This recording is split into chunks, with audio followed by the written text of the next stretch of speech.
Iyi ni Hard 250 TV naho nge ndi Marishal.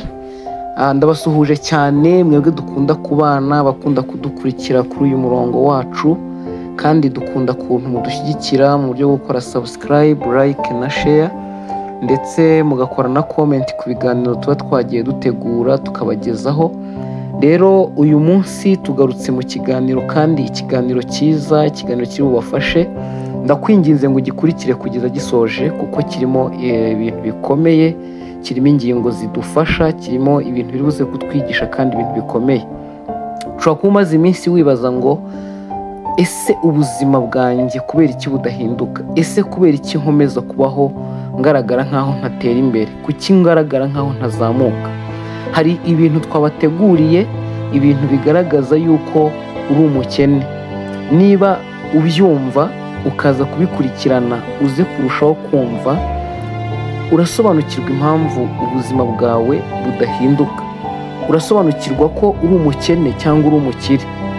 Ndi kuvuga ibi biganiro cyangwa se ibi bintu bitandatu, ndagira ngo uze gutekereza. Ndi kuvuga ibi bintu bitandatu, uze gutekereza ikintu gikomeye. Uraza kwibaza ngo ese koko naba ndi umukire? Ese koko naba ndi umukene? Iyo mvuze ibi ngibi, nawe uraza kubisobanukirwa ushingiye ku byo uri bwumve. Ushobora kubona amafaranga menshi cyangwa ushobora kubona amafaranga make. Ibyo ngibyo ntacyo bitwaye, it's okay, nta kibazo rwose. Ahubwo ikiza kukwereka yuko uri umukene nuko ibyo ndi buvuga aha ngaha uri buze kubyisangamo.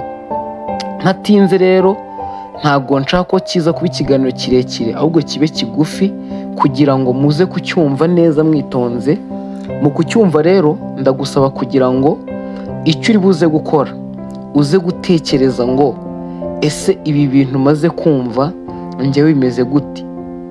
Ntubyumve nk'ibintu bisanzwe, ahubwo ushakishe ukuntu bishyira mu mutwe wawe, ubitekerezeho cyane, ubundi ndabizi neza ko bizagufasha kugira icyo ugeraho.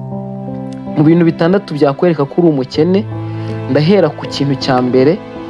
Niba ufata amafaranga ukayakoresha, ugakoresha amafaranga arenga ayo winjiza, uri umukene, uri umukene ndetse cyane. Kadufate urugero rworoshye. Umukozi uhembwa amafaranga 300,000 akoresha amafaranga arenga 300,000, agakoresha urugero 450,000. Ibi bisobanuye iki? Bisobanuye yuko ku mushahara cyangwa se ku byo wabashije gukorera muri uko kwezi bingana n'agaciro k'300,000, wowe wabonye ko ataguhagije, ukoresha amafaranga yandi yiyongeraho 1/2 cy'umushahara, biba 450. Ndakubwiza ukuri, niba wisanze muri iki cyiciro cy'uko ujya ukoresha amafaranga arenze ayo winjiza mu kwezi, uri umukene, ndetse uri umukene bikabije.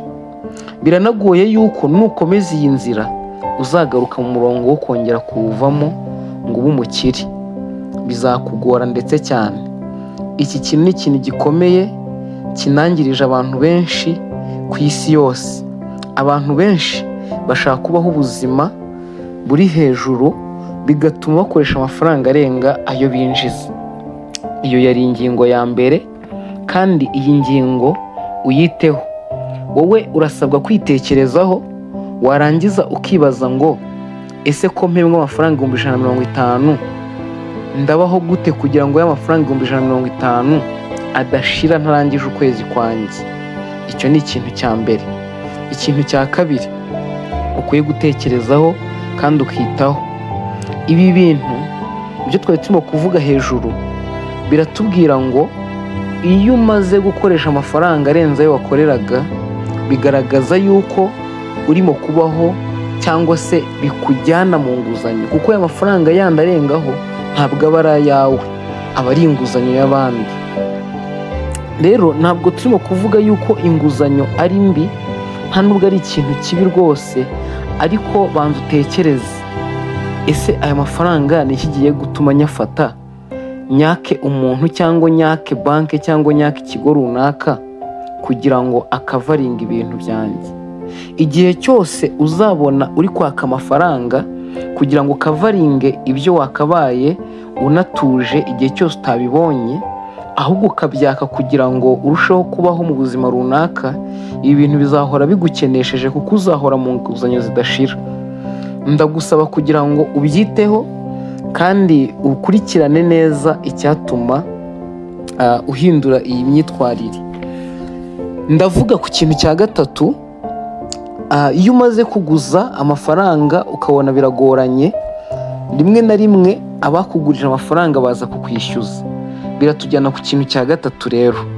Ushobora kuba warigeze kugira umugisha wo kubona amafaranga ukagura ibikoresho bimwe na bimwe byo mu rugo.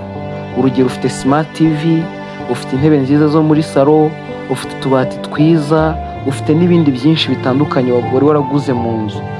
Ariko uko iminsi igenda ishira, inguzanyo ziba nyinshi, ndabizi neza ntabwo wajya kwishyura hatariho inyungu, ntabwo wajya kwishyura udashyizeho amafaranga arenga ku yo wagujije. Uko bizamuka rero bigusubiza mu bukene bwinshi. Niyo mpamvu usanga abantu benshi byabagoye, ndetse yabona ubuzima bwanze akavuga ngo ubundi ibi bitebe mfite mu nzu biramarira iki, ubundi iyi TV mfite mu nzu imariye iki, reka nyihorere ntarebye TV napfa, ugasanga arayigurishije. Icyo kintu rero, kugurisha ibyo utunze, nabyo bizakwereka ko rwose uri umukene ndetse uzanahora mu bukene. Birashoboka ko waba wahuye n'ikibazo gikomeye cyane, ariko byibuze ntubitekereze nk'uburyo bumwe bwo gutuma ahari no mu buzima busanzwe, igihe wahuye n'ikibazo gisanzwe cyoroheje wanareka ntugire icyo uba, bizatuma ugurisha ibintu byo mu nzu byawe, ntibizatuma ugurisha bizinesi yawe, ahubwo hangana nabyo kugeza ubonye igisubizo. Ibi rero biratujyana ku kindi kintu gikomeye, kandi abantu benshi bisanga muri iki kintu. Abantu baberaho abandi. Kuberaho abandi ni ikintu gikomeye, gitumye abantu benshi babaho nabi, gitumye abantu benshi bahangayika, kandi ni ikintu kigaragaza ubukene. Kubera iki? Kigaragaza ubukene kubera yuko wowe ntabwo unyuzwe n'uko ubayeho, ndetse uhora wibaza ibintu bitandukanye. Barambona bate? Baramfata bate? Noneho nzabigenza gute? Noneho nzanyura hehe? Ese nzabyifatamo nte bino bintu bije? Ibyo bintu byo kuvuga ngo abandi bantu barabireba gute, ni ibintu bibi bizatuma urushaho gukena, bizatuma urushaho kubabara, kuko bituma ukora ibintu utateganyaga kandi utateguye, kandi ibyo bintu byose bitwara amafaranga ndetse menshi. Ese niba winjiza amafaranga make, ni ukubera icyo utagura ibintu bijyanye n'urwego rwawe uriho? Dufate urugero rworoshye. Twavuze ko uhembwa 300, none uri gushaka kugura kositime ya 200, none uri gushaka kugura kositime y'100. Wakoze ibyo ushoboye gukora, ukagura ikote rya makeya ubashije kwafodinga, cyangwa se ubashije kuba wakwishyura, ntujye kwishyura menshi arenze ibyo ubasha gukorera. Ibyo rero byo kuberaho abandi, cyangwa se ngo abandi bambone, ni ibintu bikomeye bizakuzanira ibibazo bikomeye by'ubuzima bwawe. Ibyo bintu byabarambona bate? Ni kubera iki wumva ko bakubona? Ahubwo se wowe wireba gute? Wowe wibona uti? Wowe urumva wiyumva uti mbere yuko abandi bakubona gute, banagufata bate? Wowe wifata uti? Ibyo ngibyo ni ibintu ugomba kwitaho, kandi ukabigira ikintu gikomeye cyo kugira ngo ubeho mu buryo butuma ujya mu nzira nziza. Ibi ngibi kandi biratuzana ku kindi kintu gikomeye. Niho usanga abantu bafata imitekerereze yabo bagashaka kuyihuza n'iy'abandi kandi bitajyanye. Ese ni gute ushobora kujya mu kabari ukajya kunywa, warangiza ugahaga inzoga ubizi neza ko mu rugo nta kintu kiriyo? Ngo ahari ngo wabone ko nasengereye, ngo ahari ngo wabone ko nagize gutya. Oya, uko ni ugusesagura, urimo urasesagura, urimo urangiriza. Ahubwo gura kuko ugomba kugura, kandi kuko ubona ko bikenewe. Icyo ni ikintu gikomeye cyane rero. Ikintu cya gatanu, hari ibintu tugenda tubona kenshi ku muhanda, abantu bacuruza, kenshi ukanyura ahantu ukabona mu iduka harimo ikintu ukabona uragikunze ugahita wumva ushaka kukigura. Kugura ibyo ubonye byose ni inzira ikomeye ikujyana mu bukene, kubera ko wakabaye ugura bitewe n'uko wateguye uko kwezi kwawe, bitewe n'amafaranga winjiza. Ese amafaranga winjiza ashobora gutuma ugura ibintu? Yego, atuma ugura ibintu bitewe n'ubushobozi bwawe. Ntabwo rero icyo uhuye nacyo cyose, niba uhuye n'agapantaro ugure, niba uhuye n'abantu bacuruza ibyo kurya uhita ugura, niba uhuye n'abantu bafite akantu runaka ubona ugahita ukishimira ugahita ugura, ntabwo ari cyo gisobanuro. Amarangamutima yacu yirukankira kuri ibyo bintu, ariko nanone ukwiye gukontorora amarangamutima kugira ngo ubashe kubona neza no gushishoza mbere y'uko uza kugura ibyo bintu. Wibaze ikibazo, ese mu by'ukuri ibi bintu nari mbikeneye? Wibaze ikindi kandi, ese mu by'ukuri ntabiguze nabiki? Ese hari icyahinduka? Ese hari ikibazo nahura nacyo? Nusanga ntacyo byakica, icyo kintu kireke kigende, kubera yuko ntabwo cyari ikintu cy'ingenzi mu buzima bwawe. Ikintu cya gatandatu aricyo cya nyuma, ndashaka kugira ngo tuvuge kuri iki kintu akanya gato tucyumve neza. Niba ufite ahantu hamwe winjiza cyangwa se haturuka amafaranga, iki kintu kirakenesha, kubera yuko ushobora kwinjiza amafaranga aturutse ahantu hamwe ukahashyira ubuzima bwawe, ukajya wisanga amafaranga ukoresha yose yarangiye, kandi yarangira ukabona uracyakeneye kubaho. Ushobora kuba uhembwa amafaranga make cyangwa se uhembwa menshi, ariko igihe cyose ugifite ahantu hamwe winjiza amafaranga cyangwa se hakwinjiriza amafaranga, uzamenye yuko ari ikibazo gikomeye. Keretse aho hantu aramutse ari hamwe hakaba hinjiza amafaranga ahagije. Ibi bintu rero ni ibintu tugomba kwitaho cyane. Wabyibandaho kubera ko bishobora gutuma urushaho gutekereza neza. Dufate urugero, uri ahantu uri gukora akazi kaguhemba 150, kandi aho kazi gatangira saa 2 za mu gitondo kakarangira saa 10 cyangwa se saa 11 cyangwa se saa 8, byaterwa n'amasezerano ufitanye n'umukoresha wawe.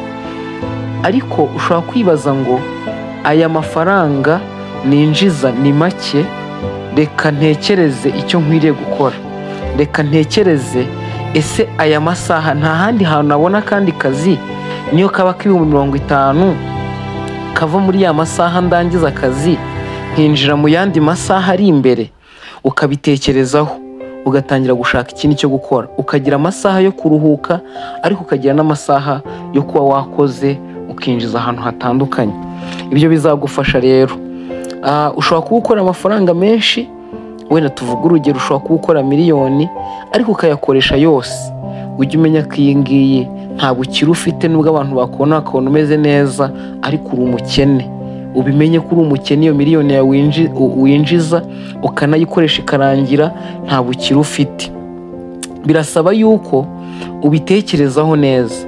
Reka nkubwire ikintu kimwe gikomeye, wowe uhembwa miliyoni ukayamara yose, urarutwa n'umuntu ukorera 100,000 agakoresha 95 akabika 5 ya saving buri kwezi. Reka twibaze umwaka mwese muri mu kazi. Umwaka mwese muri mu kazi uzaba warabayeho neza, yego, ariko na wa wundi wakoreraga 100 akinjiza 100 akabika 5, azaba amaze kubika 60 kuri konte, we wakoreraga miliyoni hariho 0. Urumva ikintu gikomeye kurusha. Umwaka umwe akurushije 60 kandi umukubye inshuro 10 mu guhembwa. Ibyo ni ibintu bitangaje kandi bigaragara cyane. Rero uri umukene niba ukorera miliyoni ukayimara, ndetse niba ukorera amafaranga yose agashira burundu nta n'ahantu hamwe ushyize 5,000 cyangwa se ushyize andi mafaranga runaka make yashobora kugufasha. Rero muri ibi ngibi tumaze kumva, hari n'ibindi byinshi tuzagenda tuzana mu nkuru zitandukanye zizakurikiraho, ariko ndagira ngo wibaze, ufate umwanya utekereze, ibi bintu njyewe bigenda gute? Nababwiye ibintu 6 kugira ngo umenye neza ko uri umukene. Nababwiye ko gukoresha amafaranga arenga yo winjiza uzagaragara nkaho uri umukene ndetse bikomeye. Uzaba uri umukene ndetse uri n'umutindi. Reka mvuge ngo uri umutindi kubera ko niba ubasha gukora amafaranga menshi ukarenza ayo ngayo winjiza ukayarenza mu kuyakonsoma, ufite ikibazo gikomeye. Niba ushingira ku nguzanyo ubuzima bwawe ni ikibazo. Wakabaye ufata inguzanyo kugira ngo ubashe kuzikoresha mu buryo buzana inyungu ndetse zinjiza andi mafaranga. Niba uzikoresha kugira ngo ukemure ibibazo ufite bya buri munsi, uzaba umukene ibihe byose.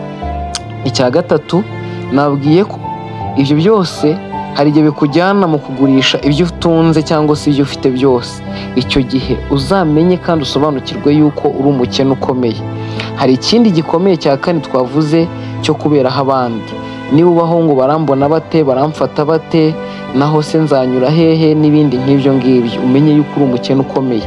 Icya gatanu, nababwiye yuko bikomeye igihe cyose ubona ugura ibyo ubonye, ugura ibyo ushaka, ugira gute, ako kantu rwose ni akantu gakomeye. Icya nyuma, biragoye kandi biraruhije kumva niba ubasha gukora amafaranga yawe yose agashira nta na saving n'imwe, nta na ducishize ku ruhande, uri umukene ukomeye. Ndakwinginze ngo ugire uko ubitekerezaho kandi uhindure gahunda, ahari urebe ko wava mu bukene bw'iki gihe. Rero iyi ni Hari 250 TV, mukomeze mukore subscribe, mukurikirane ibiganiro byacu n'izindi nama zitandukanye tugenda tubagezaho, kandi ndabizi neza ko bizagenda bibafasha, ubuzima bukagenda buhinduka, muzajya mugenda mudushimira. Ngakora subscribe, like na share. Dufitemo n'ibindi biganiro byinshi bitandukanye kugira ngo urusheho kugenda udukurikirana kandi bizakugira umumaro ukomeye. Murakoze cyane, amahoro n'urukundo.